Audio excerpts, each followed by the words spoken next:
Hey everyone, it is Tanya. Welcome back to the channel and welcome to another video. Today I'm actually going to be tackling lilsimsies' latest shell challenge, which I have on screen right now. If you're not familiar with a shell challenge, basically somebody will create a box. This is the box we are going to be dealing with today, and challenge everyone else to turn it into something without moving or deleting the existing walls. So this is the Aurora Shell. You can find it on her gallery, which is lilsimsies, and it says download this lot and turn it into anything you want. You can make a house, community lot, spa, literally anything. The only rule is you can't change any of the existing walls, including the scarier interior box. The exterior walls must remain the same, but you can add interior walls, a floor plan, half walls, fences, roofs, patios, platforms, etc. Literally anything goes, just don't change my walls. And this is due on December 10th. So this is what that shell looked like. It ended up being kind of a very difficult one to work with based on where everything is placed. We have this outdoor and indoor basement section. This little box in the middle was something. So I just wanted to show you what we are working with. And now we're going to pop into the speed build of my attempt at this shell, which I actually did over on Twitch. So let's look at that now. So as you can see, I am building in the world of Oasis Springs. That's where I showed you the outside of this house. But I didn't originally place it here. I placed it down just on a random lot and was trying to figure out what sort of style I wanted to go for and what world that might fit in. And I decided maybe like a mixture of modern or mid-century modern, so I ended up placing it here in Oasis Springs, and this does end up being a very modern home, and I really like how it came out. I feel like a lot of times when I do tackle shell challenges, I try and make them look like some sort of cottage or suburban family home, and today was just not gonna be that. So I decided to have a entrance on the upper floor. So this is a 3-floor house, but you enter on the top floor, and actually the basement, I had trouble placing stairs, so I decided it was going to be a separate like basement apartment that you could rent out, or maybe you can have in-laws stay there or something.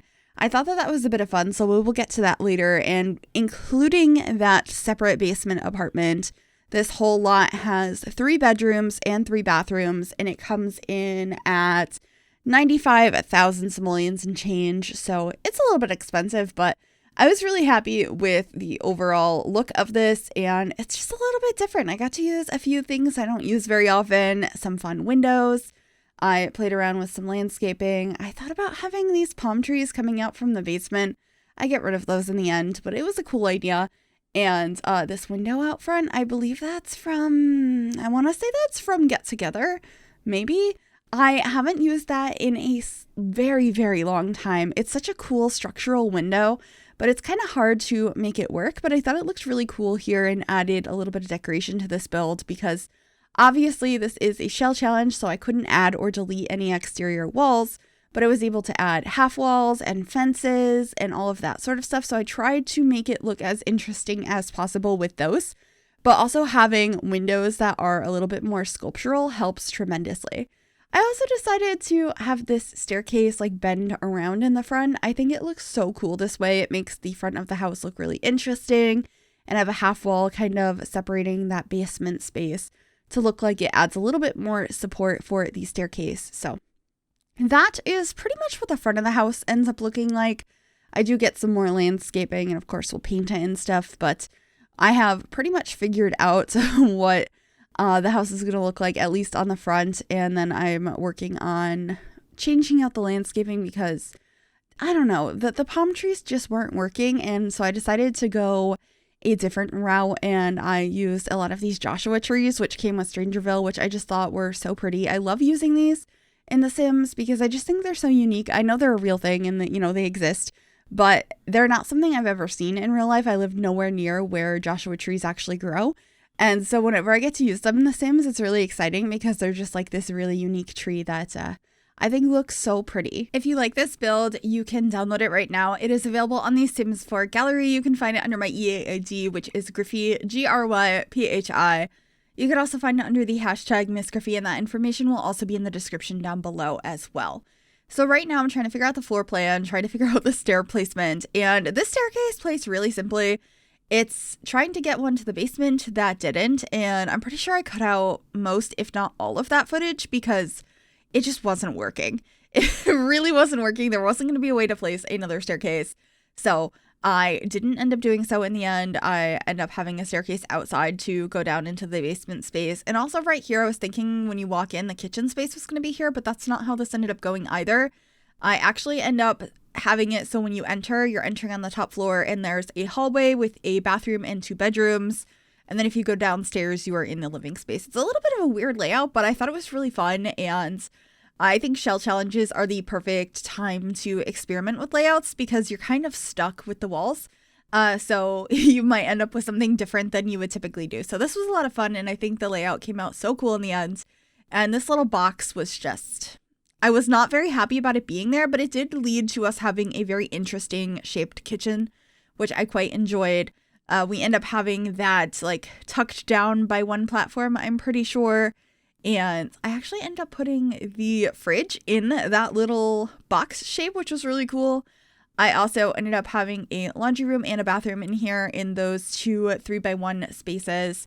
And I'm just placing down some furniture to get an idea of the shape of this space and like where I wanted to put all of the furniture and where it would all fit. So that's what we're doing right now, and then figuring out our flooring. Some of the furniture I placed down as placeholders I end up keeping, but I just was generally placing it down just to get an idea of the spacing in this home. So I'll be doing that downstairs in this little like extra space that I have that's sort of like a little apartment. So I'm just grabbing some cabinetry here as well as countertops, a little bed, to get an idea of where I want everything to be. And at this point, I was still trying to figure out a way for upstairs to connect. So I was thinking maybe a little storage room with a ladder that leads down, but I got rid of that in the end. And it just made so much more sense to have that as a separate little apartment downstairs. And it allowed me to make the bathroom bigger, and it looks way better that way. So I kept it that way. And then we should be starting here on the kitchen on the upper floor, which is actually the middle floor, the ground floor, but it's not the floor you enter on. It's a really weird floor plan, but this is going to be the kitchen space. And as you can see here, I'm adding an archway and I'm going to push the fridge into here. I can only push it in a little bit until like it doesn't function anymore. So right now, the way I have it, it doesn't work, but I do playtest this and move it to a spot where it does work. I wanted to make sure it was functional, obviously. So I do play around with that, but I think it's a really cool idea and an interesting way to use this little box that I wasn't allowed to get rid of because of the shell. Thanks, Kayla, for that. But I do think it came out really cute in the end, and I went with these countertops, which are from Dream Home Decorator. I particularly wanted to use these because of the end pieces that are curved and the ones that have the towel on the end. I just think they're really cute, so I opted for those in this space, and I actually really like that the fridge is not on the same wall as the rest of the items because it's such a tall item. I feel like it takes away from the like sleek look of the kitchen, so I quite liked that everything else here was pretty low profile, and I love the windows that I put up above the sink. Those are some of my favorites. I like to kind of switch them back and forth and use those as like a very decorative window piece. It looks very sculptural or artistic. I don't know how to explain it, but I really do like those particular windows, so I was happy to use those here. And then I'm just getting some decorations throughout the space. So we have our cutting boards, a place to dry some dishes. This shelving unit, I can't remember if I keep it or not, but I really like it. It has a very similar wood tone, and I use that shelving unit a lot because it's just so pretty. That came from the Cool Kitchen Stuff pack, as did the plate rack that I have. I'm also using some actual plates and cups. It's so nice to have that clutter now. The cups are from the Everyday Clutter Kit, and the plates are actually from Snowy Escape, I'm pretty sure. And they're just such nice pieces to finally have to decorate our kitchens. So that's pretty much it for this space. I should be getting a tile backsplash, and I also got that plant over there. I also decided to get this really pretty curtain from the Dream Home Decorator pack in a pink swatch. I will be swapping it here shortly, and I moved the counters around so that the sink would be centered under those windows. And that's pretty much it for this kitchen. I really like how it came out. There was a lot of like fiddling with it to get the right orientation of the items because it's a weird shape, and getting the fridge to work, but it did all come together in the end, and it's one of my favorite kitchens I've done in a while. Moving on to the living room space, I at first really wanted to use this fireplace from Snowy Escape, and I have it up on this platform, which I think looks really cool. But I do end up changing it in the end just because the placement I have of the TV ended up being really awkward. I tried placing it up above here and it just wasn't working, and so I decided I wanted to have like a side table off under the stairs where the TV would be, but with how wide this platform was, it didn't look right. So unfortunately, I do change the fireplace to be the metal one that came with Eco Lifestyle, which I really love. I just also really like this fireplace. I was a little sad to not use it here, but I think it came out okay in the end regardless. And then I am using a little sectional that is from the My First Pet stuff pack. This one is just a single sofa that has an end that easily clips together, so you could make it sort of a sectional. And it has a couple of swatches that are really cute. Most of them are very colorful and have like dogs and cats on them, but this one in particular I think is really nice, this beige swatch. So I was happy to use that here, and then I'm just trying to figure out what I want to put over here in this corner. I changed it up so many different times. I'm pretty sure I did go with this bookcase in the end with a different lamp. And then you can see how awkward the TV looks. So I am just moving it over slightly and getting a different fireplace here. And I just think that looks way better than it did before. It just took a lot of fiddling to find that final layout for this space. And then I keep trying to make this lamp work, but I'm pretty sure I go with a one from Tiny Living in the end. Yeah, this really big lamp, which I really like. I have a lamp very, very similar to that in real life in my office. It's from IKEA, so it looks very similar, and this is the table that I put down as a placeholder to begin with, but I decided it would be perfect to actually use in this house. I like the pop of black in here. This particular table is from Island Living. It's a really pretty one. I don't use it that often though, because you can't change the pattern or the color of the top of the table, just the legs. So you have to have a house where the black tabletop makes sense, and I thought it worked really nicely here, so I was happy to use it just because it had been such a long time. And then I just got some decorative cabinets over here in the corner, and as I had mentioned, those 3 by 1 rooms are, one of them is a bathroom and one is a laundry room. I think we'll be decorating those next after I finish this space. The one over closer to the kitchen ends up being the laundry room, and then I just got a little rug here by the back door as well.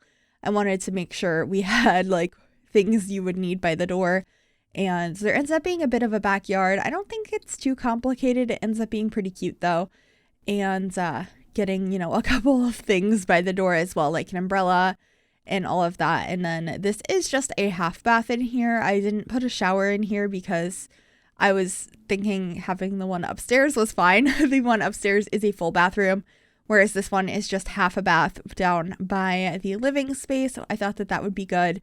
And the other room that I have down here actually ends up being an art studio, which is so pretty. I wasn't really sure what I was going to do with that space yet, but when I was decorating the outside of the house, I did put a skylight there. So it took a little bit of deciding to figure out what to put in that space. I considered making a greenhouse or just like a sitting room. It could have been another bedroom, but I decided an art studio in the end because I just thought the lighting was so nice in there. So that was a lot of fun, but that is definitely a room you could change into something else if you go ahead and download this house. You can also download just the shell of this house that lilsimsies uploaded on her gallery. Please go try this shell challenge. This was so difficult to do. I would love to see what everyone else does with it. And I know it'll be a lot of fun to see what Kayla thinks of everything when she tours a bunch of them on stream.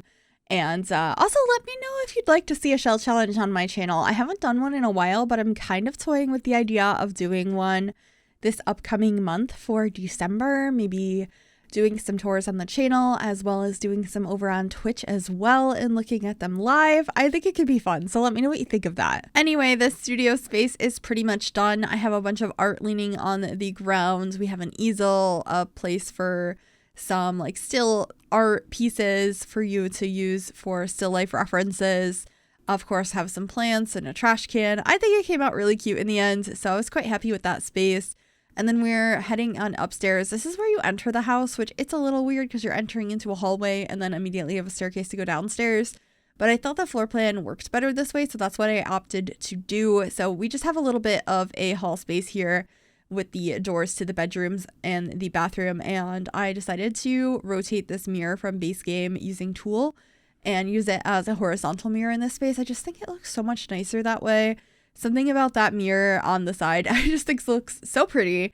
I really wish we could rotate things in the game without Tool, but it's okay. Maybe someday. Or I wonder if that'll be something that is in The Sims 5 or Project Renee. That could be quite interesting. Anyway, over here by the front door, I'm just adding a spot to hang up your keys and your coats. I kind of have the same sort of objects by the front door and by the back door because I feel like you could leave from either space from this house because of the kind of strange layout. But heading out back now to figure out a layout for the backyard, having some fencing in here. I also have a big pool, which I think looks so nice here.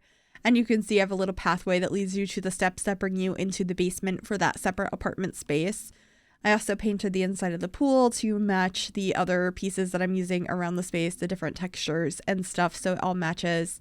And got a couple of floaties in there as well. I love those. I use them in like every pool. Even though I've never had a pool or floaties, I just feel like it sounds like a fun idea, and it's cute that your Sims can do that because there's not that many activities your Sims can do in pools anyway. I feel like the swimming is just kind of boring, so it's nice to actually have the floaties in there. I also got a lot of greenery around this lot, and I'm actually putting a little bit of terrain paint as well just to make the whole house pop in the middle of the desert. I quite liked that, and I also got some loungers out here so your Sims can relax. I believe we get a table and chairs and a barbecue. Just a lot of space out here for your Sims to enjoy the outdoors. It's probably very hot though. That's why I decided to include the pool because we are here in the desert and your Sims are probably going to be a little bit warm. I have no idea how it works in seasons, if the pool actually cools them down or not when they're outside. I just know I've had the problem before where my Sims have to go inside immediately because it says that they are dying of heat because it's way too hot outside. So I'm assuming the pool helps cool them off, but I actually, for some reason, have never tried that. I don't know why. Seasons has been out for years. I've always just been like, oh no, it's too hot. Let's go inside and turn the air conditioning on. So, oh well. Anyway, we are upstairs now working on the 2 bedrooms. I picked out a couple of beds that I thought were really pretty. They're actually both from high school years, and I based the bedrooms around that. So this one's a more like black, white, and neutral room, and the other room is a bit more pink. But I think it came out so cool in the end. I love this bed in particular. I love the pattern of the comforter, and I feel like I would have this one for myself in real life. This is just a room that's very much my style, down to all of the black accents, my favorite plant, my favorite artwork in the game up above, and just like a really cute chair over in the corner as well. I tried not to overly clutter these rooms. I wanted them to look slightly lived in, but mostly just very clean and neat. I tend to go for that vibe when I'm doing modern houses for some reason. I guess you could have a cluttered modern house, but I tend to associate the clean lines with also like a clean interior, so that is what I went for here, and that's pretty much it for this bedroom. I was just getting a couple more mirrors on the wall to fill that up, and a little place to hang up a purse as well. But this is going to be the other bedroom, once again using a bed from high school years in this beautiful pink swatch, and I matched the bedside tables to the flooring color and got some artwork above there. I also changed the color of the walls a couple different times because I thought this one worked a little bit better. It's still a concrete, but it's a little bit more of a peachy color, and of course I got some plants in here as well because I just have to put plants in every Sims house, in every corner. It just makes the space look so much more alive and inviting, so that's what I opted for in here. I also got a guitar as a nice skill building item and a dresser over in the corner as well. Really matching the wood tones in this particular room. So it's a warmer bedroom than the other one, but it also has some really fun, pretty colors in here. I quite liked this one, even though the other one is definitely more my style. I still really enjoyed this bedroom, and of course using my favorite mirror in the game, which is from Jungle Adventure. I just really hope someday we will get some more leaning mirrors because this one's very stylized, but it's still a really pretty one that I do find use for all the time. Anyway, we are in the basement now working on this little apartment space. I just have this really cute corner kitchen over here. getting some basic appliances in here. Well, they're not that basic. They're base game ones that fit nicely under the cabinets. And then I have a shower tub combo in the sink, a shower tub combo in the sink, a shower tub combo in the bathroom. I wanted this to have everything you would need and a little bit of decoration. I just wanted it to be a nice space for your Sims to stay, whether they're renting this out to a roommate or they have visitors coming here. I just wanted it to be a cute little space. So that's what I went for. I got a simple bed from Dream Home Decorator, a couple of nightstands that match the flooring. I also get a nice rug in here. I think it looks so cozy and modern, and I was really happy with how this space came out, especially because at first I had no idea what I was going to do at the basement area. So it was a nice surprise that I was able to figure it out. I believe I get some aprons in here. That's my favorite kitchen like wall clutter other than the cutting boards. It looks so nice. And the TV is kind of weirdly placed. It's in the kitchen, but that was the best spot I had for it. And then outside, I just put a couple of spaces for your Sims to hang out. We have a table and chairs, a barbecue. I have a couple of things they just have stored down here, like a bike. And I believe we get like a doormat and stuff. But that's pretty much it for this build. I really hope you enjoyed it. Let me know how you think I did on this shell challenge. And if you did like this video, make sure you give it a big thumbs up. Subscribe to the channel if you have not already. And click that bell to be notified when I upload. Thank you for watching and enjoy the screenshots. Bye, everyone.